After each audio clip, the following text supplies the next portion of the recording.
Good morning, friends. Welcome to Michael's English Academy. Today, let us study something about film genres. As we all know, one category is documentary. Documentary usually deals with contemporary themes and social issues. Actually, it has the objective of imparting an educational lesson to the society. It is defined as the creative treatment of actual events in social life.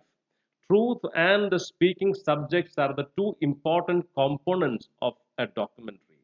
And also, we have various different types of documentary, like a docudrama, docu-fiction, TV newsreel, and so on. Documentary is also known as a factual film. We move on to the second category, and that is narrative. Narrative means, there's a story sequence. It's a way of storytelling. And we know the difference between a story and a plot. E.M. Foster defines, make the subtle distinction between a story and a plot. When we say simply the king died, that's a story. But when you say the king died and the queen died of grief, that becomes a plot.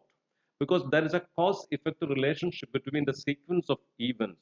Usually, in a plot, there is an enigma, a mystery, and which is resolved, and the story ends with a grand finale.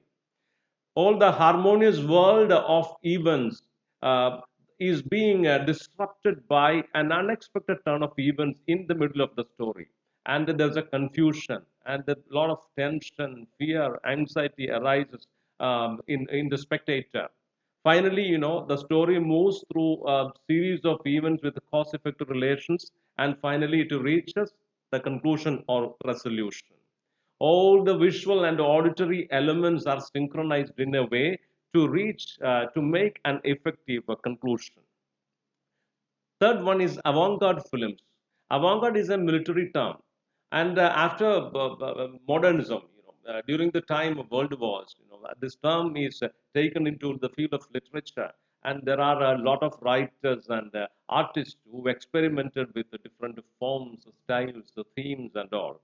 Sometimes they were anti-conventional, anti-social, bohemian type of people. They experimented with the light, time, space, motion, etc. There are different types of avant-garde movies, and for example, Cubism, Impressionism, Expressionism, Surrealism, Futurism, and so on. One example for an avant-garde movie is The Blood of a Poet by Jean Cocteau. That is a North American avant-garde movie. There are also subtypes of avant-garde movies like underground cinema. It's a division. It's a subtype of anti-conventional avant-garde movie. It has been known or notorious for experimenting with the themes, styles, forms, and so on. Also, there are three types of avant-garde movies, like reflective avant-garde movie, political avant-garde movie, and then the narrative avant-garde. We go to the fourth one, and that is feature film. Usually, a feature film in common parlance means a movie that has a long running time. The movie which we see in a theater is a feature film, and it has a beautiful cast. Superstar performers are there. Beautiful the storyline is there, and also impression or impressive presentation is there. Commercially successful movies. That is what we mean by a feature film. To contrast it, feature film can be contrasted with a short film. Short film is usually, screened in film festivals by students and all, the amateur ones, who experiment or who learn the techniques of film making. They present short films, usually educational in purpose, academic perspective is there in such movies. And also, it's within the limit of 40 minutes. Sometimes it's half an hour duration and so on. That is a short film.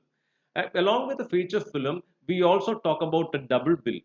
It's not so popular in India, but in the Hollywood, we know that in certain theaters they used to present two movies together.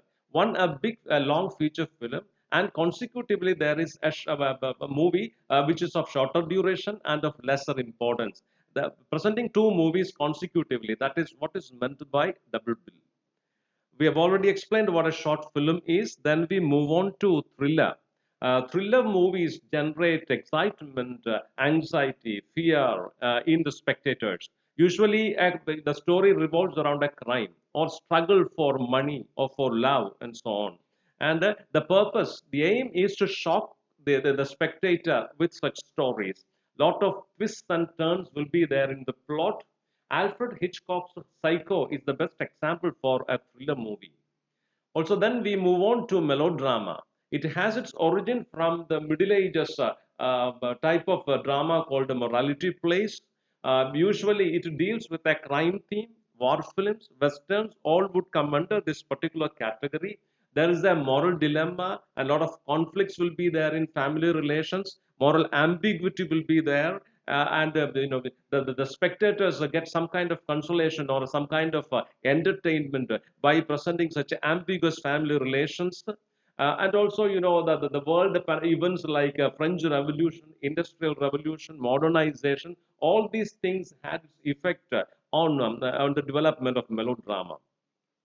Laura Mulvey, the famous film theoretician, makes a distinction between masculine melodrama and feminine melodrama.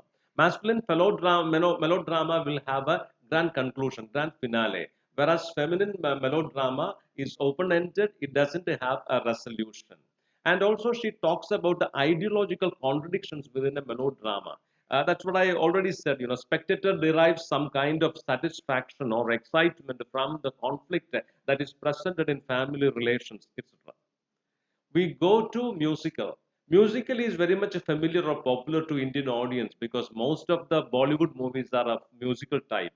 There is a various combination of music, song, dance sequence, and with a romantic plot.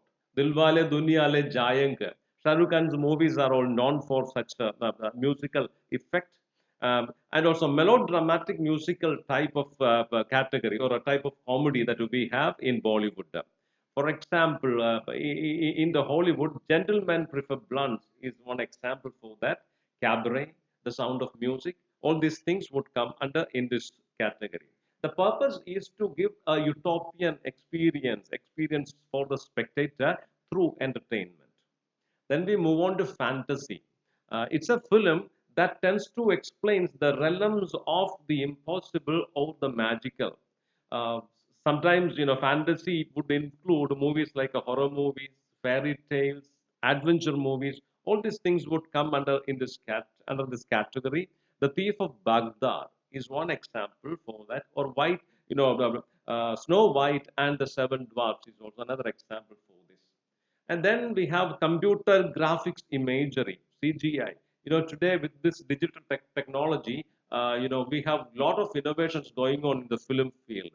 And we are all very familiar with the movies like Avatar series, Harry Potter series, and all. That was exploited.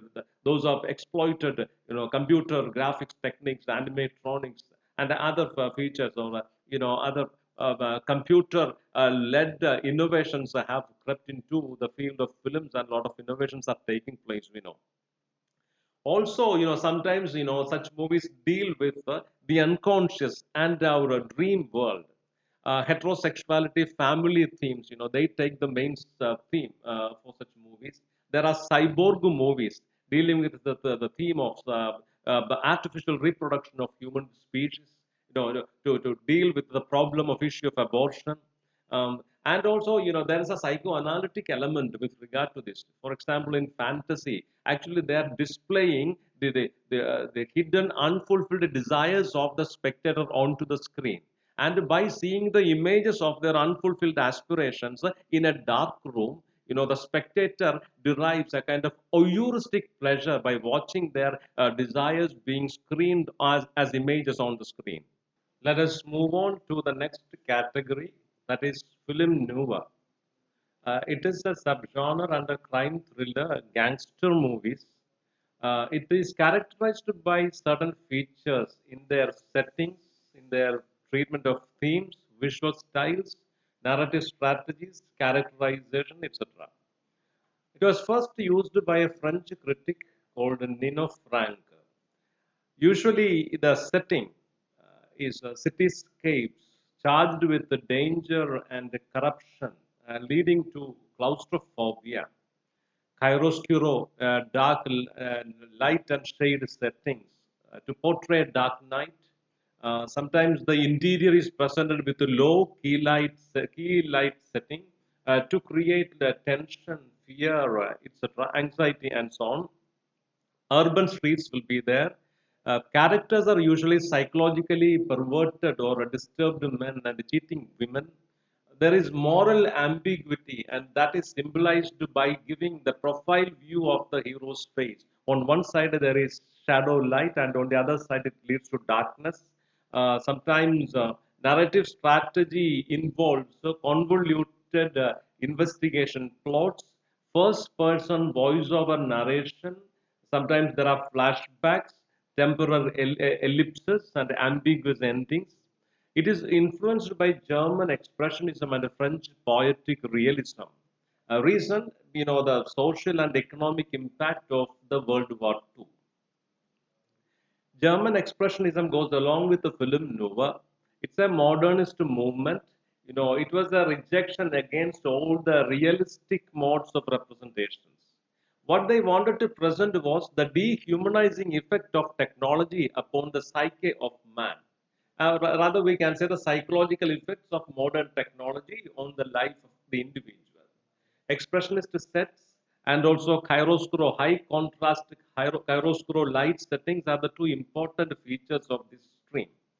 The context or the Sitzumleben was post-war Germany with the civil unrest, economic problems, inflation, rampant poverty, and insecurity. Sexuality and emotional uncertainty are the two important concerns of the post-war cinema. Oblique camera angles, distorted body shapes, incongruous settings, these are features of German expressionism.